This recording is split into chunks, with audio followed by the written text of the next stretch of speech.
हर महादेव, जय माता दी। दोस्तों कैसे हो आप सभी? उम्मीद करते हैं कि आप सभी लोग अच्छे और स्वस्थ होंगे। दोस्तों जहां भी होंगे अपने अपने लाइफ में, अपने अपने कार्यों में सभी लोग व्यस्त होंगे। चैनल पर पहली बार विजिट कर रहे हैं तो वीडियो को लाइक कर दें, कमेंट करें और चैनल को सब्सक्राइब करें। और आपको कहानी अच्छी लगती है, हमारी बातें अच्छी लगती हैं, हमारा चैनल अच्छा लगता है तो अपने चाहने वाले, अपने रिश्तेदारों को शेयर भी कर दें। दोस्तों आज का वीडियो है, आज की कहानी है दो विद्वानों की कहानी।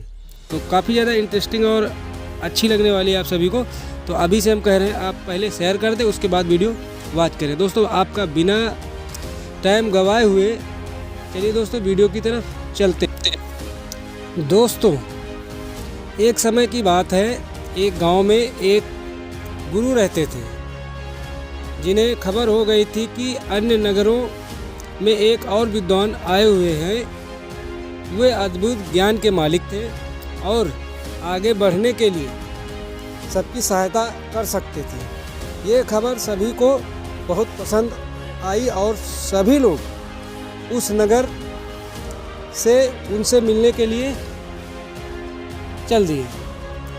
इन दोनों विद्वानों कि राजा को पता चलने ही वहाँ राजा भी उनकी बात करने के लिए अपने दरबार में बुला लाए। राजा ने दोनों विद्वानों से अपने राज्य में ज्ञान का प्रचार करने का आग्रह किया। दोनों विद्वान ने राजा के आह्वान को स्वीकार किया और उन्होंने राजा के सामने आगे जाकर कहा, आपके समर्थ के लिए हमें गर्व महसूस हो रहा है। महाराज, हम आपकी सेवा में हमारा सर्वोच्च कर्तव्य मानने के लिए तत्पर हैं। राजा ने खुशी से भरे ओठों से कहा, तुम्हारे सामान्य भाषा में जनता को समझाओ। पहले विद्वान मुस्कुराते हुए बोले, अच्छा महाराज, हम आपके राज्य के राजा और प्रजा के बीच बातचीत को सुगम बना सकते हैं। राजा आश्चर्यचकित होते हुए कहा, मुझे बिल्कुल आश्चर्य हो रहा है कि तुम कैसे कर सकते हो। ये तो मेरे लिए। दूसरे विद्वान मुस्कुराते हुए कहा, महाराज, हम आपके राज्य के लोगों की सामग्री के बिना खाने का ज्ञान दे सकते हैं। राजा ने बहुत ही आश्चर्यचकित से कहा, मैं तो यह सचमुच मानने में सक्षम नहीं हूँ। कृपया मुझे बताओ, तुम इस बात को कैसे संभव कर सकते हो। पहले विद्वान ने कहा, महाराज, हम विज्ञान का उपयोग करके एक ऐसा उपकरण बना सकते हैं जिससे हम राजा की मर्यादा के साथ बातचीत कर सकते हैं और उपकरण हमारे बहुत सारे प्रयोगों में सुलभ बना सकता है और आपके ग्रामीणों के बातचीत भी समर्थ निर्माण कर सकता है। दूसरे विद्वान ने कहा, महाराज, हम खाना खाने की ज़रूरत के बिना एक ऐसा प्रयोग बना सकते हैं जिससे खाने की जगह नहीं होती है। यह उपकरण आपके लोगों के लिए आरामदायक और सुखप्रदायक होगा। ये सब सुनकर राजा बहुत ही प्रभावित हो गए और उन्होंने दोनों विद्वानों का स्वागत किया और अपने राज्य में इन उपकरणों का प्रचार कार्य करने के लिए उन्हें सौभाग्य दिया। दोनों विद्वान राजा की प्रशंसा करते हुए उनकी सेवा में खुशीपूर्वक काम के लिए और लोग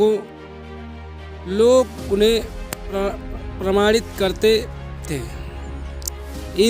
इस कहानी से हमें यह सिखाया जाता है कि समय के साथ ज्ञान विकसित हो रहा है और बहुत अद्भुत आविष्कार हमारी मदद कर सकते हैं। दोनों विद्वान की उदारता, संपूर्ण और सेवा भाव से मिसाल हमें यह बताती है कि हमारे ज्ञान और कौशल को समाज की सेवा में लगाना चाहिए। दोस्तों, जो आपकी बात को सुनते हुए इधर उधर देखे, उस आदमी पर कभी विश्वास ना करें। दूसरी की गलतियों से सीखो। अगर आपके ऊपर प्रयोग करके सीखने का प्रयास करोगे तो आयु कम पड़ सकती है, कम पड़ जाएगी। दोस्तों, हम इसी वीडियो में आप सभी से कुछ आचार्य चाणक्य जी के कुछ कहे गए वचन डिस्कस कर रहा हूँ, तो आप हमें वीडियो लास्ट तक ज़रूर देखिए। काफ़ी ज़्यादा हम मेहनत आपके लिए करते हैं। दोस्तों, संसार एक कड़वा वृक्ष है जिसके दो फल होते हैं, एक मधुर वाणी और दूसरा सज्जनों की संगति। दोस्तों, मेहनत करने से दरिद्रता नहीं रहती, धर्म करने से पाप नहीं रहता, मौन रहने से कलह नहीं होता और जागते रहने से भय नहीं होता। ब्राह्मणों की बल विद्या है, राजाओं का बल उनकी सेना है, वैश्य का बल उसका धन है और शूद्रों का बल दूसरों का सेवा करना। ब्राह्मणों का कर्तव्य है ये विद्या ग्रहण करें, राजा का कर्तव्य है कि सैनिकों द्वारा अपने बल को बढ़ाते रहें, वैश्य का कर्तव्य है अपने व्यापार धन को बढ़ाए। जिस व्यक्ति का पुत्र उसके नियंत्रण में रहता है, दोस्तों नोट करने वाली बात है, जिस व्यक्ति का पुत्र उसके नियंत्रण में रहता है, उसकी पत्नी आज्ञा के अनुसार आचरण करती है, और जो व्यक्ति अपने कमाए धन से पूरी तरह संतुष्ट है, ऐसे मनुष्य के लिए संसार ही स्वर्ग के समान है। दोस्तों, वही गृहिणी सुखी है जिसके संतान उसकी आज्ञा का पालन करती है। माता पिता भी कर्तव्य है कि पुत्रों का पालन पोषण अच्छी तरह से करें। इसी प्रकार ऐसे व्यक्ति को मित्र नहीं कहा जाता जिस पर विश्वास नहीं किया जा सके। ऐसी पत्नी व्यर्थ है जिसके प्रकार से सुख न प्राप्त हो। दोस्तों, आप सभी लोग वीडियो में लास्ट तक रहिएगा। काफ़ी ज़्यादा मेहनत कर रहा हूँ आप सभी के लिए, अपने लिए। तो दोस्तों सपोर्ट करिएगा, सब्सक्राइब करिएगा, लाइक करिएगा, कमेंट करिएगा और अच्छा लगे तो शेयर भी करिएगा। लास्ट तक रहिएगा। जो मित्र आपके सामने चिकनी चुपड़ी बातें कर रहा हो और पीठ पीछे आपका कार्य बिगाड़ देता हो, उसे त्याग देने में ही भलाई है। चाणक्य कहते हैं कि वह मित्र उस बर्तन के समान है जिसके ऊपर के हिस्से में दूध लगा है परंतु अंदर विष भरा होता है। जिस आध्यात्मिक सीख का आचरण नहीं किया जा सकता वह जहर के समान है। जिस गुरु के पास आत्म विज्ञान नहीं है उसे दूर करो। निधन व्यक्ति के लिए लोगों का किसी सामाजिक या व्यक्तिगत कार्यक्रम में एकत्र होना एक जहर है। जिसका पेट खराब है उसके लिए भोजन जहर है। दोस्तों, काफ़ी ज़्यादा इंटरेस्टिंग और हेल्पफुल वीडियो है, लास्ट तक देख ही लीजिए और सपोर्ट करिए, सब्सक्राइब करिए। जिस व्यक्ति के पास दया और धर्म नहीं है उससे दूर रहो। जिस पत्नी के चेहरे पर हरदम घड़ा है उसे दूर करें।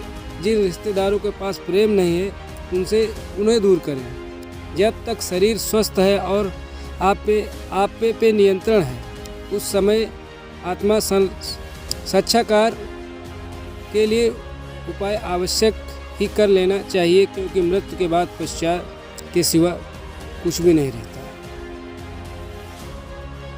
दोस्तों सपोर्ट करिएगा, लाइक करिएगा, शेयर करिएगा। हम इसी तरह से वीडियो करते हुए आपको फिर कभी मिलेंगे। जब तक के लिए जय हिंद, नमस्कार, प्रणाम। आप खुश रहें, आपके मम्मी पापा खुश रहें। इसी उम्मीद के साथ वीडियो को ख़त्म करते हैं। नमस्कार।